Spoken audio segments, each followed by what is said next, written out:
அனைவருக்கும் வணக்கம். மாண்புமிகு தமிழ்நாட்டு முதலமைச்சருடைய வழிகாட்டுதல்படி நம்ம ஸ்கூல் நம்ம ஒரு பள்ளி என்கின்ற சிஎஸ்ஆர் ஆக்டிவிட்டி மூலமாக தொடர்ந்து 2022 பல்வேறு விதமான நிறுவனங்கள் அவங்களுடைய பங்குகளை இன்றைக்கி ஆற்றிக்கொண்டிருக்கிறார்கள்.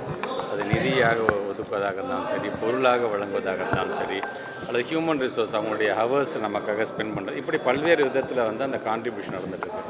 அந்த விதத்தில் மலபார் குரூப்பை பொறுத்த வரைக்கும் ஒவ்வொரு ஆண்டும் பார்த்திங்கன்னா ஒரு ஆட்சி மாற்றம் ஏற்பட்டது. அதுக்கு முன்னாடி கொடுத்துருந்துருக்கலாம். பட் நம்மளுடைய நாலேஜுக்கு வந்ததுலேருந்து ஒவ்வொரு ஆண்டும் பிள்ளைகளுக்கான உயர்கல்விக்கு படிப்பதற்கான அந்த தொகை, அந்த உதவித்தொகையை தொடர்ந்து அவங்க வழங்கிட்டு இருக்காங்க. இப்போ கூட பார்த்திங்கன்னா போன வருஷம் திருச்சியில், போன மாதம் திருச்சியில் நடந்த அந்த கான்க்ளேவ் ஒரு MOU, மலபார் சேரிட்டபிள் ட்ரஸ்ட் மூலமாக ஒரு MOU சைன் பண்ணி கிட்டத்தட்ட 3500 பிள்ளைகளுக்கு நாங்கள் தரோம், ஸ்காலர்ஷிப் நாங்கள் தரோம் என்று சொல்லியிருந்தாங்க. கிட்டத்தட்ட 2.8 crores அளவில் அந்த நிதியை வழங்கன்னு சொல்லியிருந்தாங்க.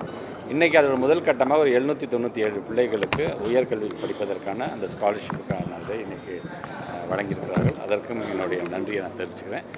தொடர்ந்து இவர்கள் மட்டுமல்ல, தொடர்ந்து தமிழ்நாடு முழுவதும் பல பேர் நேரடியாக வழங்கிட்டு இருக்கிறாங்க, மறைமுகமாகவும் பல்வேறு உதவிகளை செஞ்சிட்ருக்காங்க என்று சொன்னாலும், இதை நாங்கள் NSNOP ஒரு போர்ட்டல் மூலமாக அதை முழுமையாக நீங்கள் கொடுத்த பணத்தை நாங்கள் எங்கே செலவு செஞ்சுருக்கோம், பிஃபோர் அண்ட் ஆஃப்டர் ஒரு பில்டிங் கொடுத்தீங்கன்னா அந்த பில்டிங் முன்னாடி எப்படி இருந்துச்சு, நீங்கள் கொடுத்தனால இன்றைக்கி அது எப்படி இருக்கின்றது, நீங்கள் கொடுத்த பெஞ்ச் டெஸ்க் இன்றைக்கி எங்கே இருக்குது என்கின்ற அளவுக்கு அது ஒரு புகைப்படமாகவும் அவங்களுக்கு உடனடியாக நாங்கள் தெரிவிக்கிறோம். நாங்கள் ஒரு வாட்ஸ்அப் மூலமாகவும் அவங்களுக்கு அதை நாங்கள் தெரிவிச்சிருக்கோம். இப்படி தொடர்ந்து அந்த ஒரு டிரான்ஸ்பரன்சி இருக்க வேண்டும் என்பதற்காகத்தான் திருச்சி நடந்ததில் கூட இந்த வர்ச்சுவல் பெவிலியன் அப்படிங்கிறத ஒன்று கூட நாங்கள் தொடங்கி வச்சுருக்கோம். இது என்னென்னா பள்ளியில் படித்த முன்னாள் மாணவர்கள் அவங்களுடைய கான்ட்ரிபியூஷன்லாம் எந்த அளவுக்கு இருக்கின்றது, அவர்கள் எப்படி இணைக்கக்கூடிய வேண்டும் என்கின்ற விதத்தில் இன்றைக்கு அந்த பணியை நாங்கள் செய்து கொண்டிருக்கிறோம்.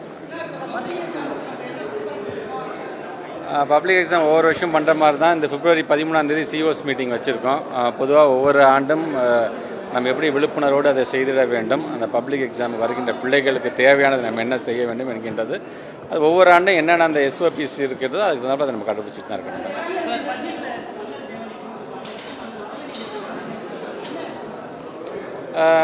மத்திய அரசாங்கத்தை பொறுத்த வரைக்கும் பட்ஜெட்டில் இன்றைக்கி தொடர்ந்து தமிழ்நாட்டை வஞ்சிச்சுட்டு இருக்காங்கிறதுக்காக தான் இன்றைக்கி தலைமை கழகம், நாங்கள் சார்ந்திருக்கின்ற இயக்கத்தை சார்ந்திருக்கின்ற தலைமை கழகமே வருகின்ற 8ஆம் தேதி ஒரு மிகப்பெரிய கண்டன பொதுக்கூட்டத்தையே நடத்த வேண்டும் என்று சொல்லியிருக்கிறாங்க. தமிழ்நாடு முழுவதும் மக்களிடம் அதுக்கான அந்த விழிப்புணர்வை கொண்டு செல்கின்ற கூட்டமாக அந்த கூட்டம் இருக்கும். அதில் நாங்கள் பல்வேறு விஷயங்கள் நாங்கள் பேசுவோம். முதலமைச்சரும் துணை முதலமைச்சர்களும் சொன்னது மாதிரி தான் அது போன்றவர்களுக்கு பதில் சொல்ல வேண்டிய அவசியம் எங்களுக்கு இல்லை.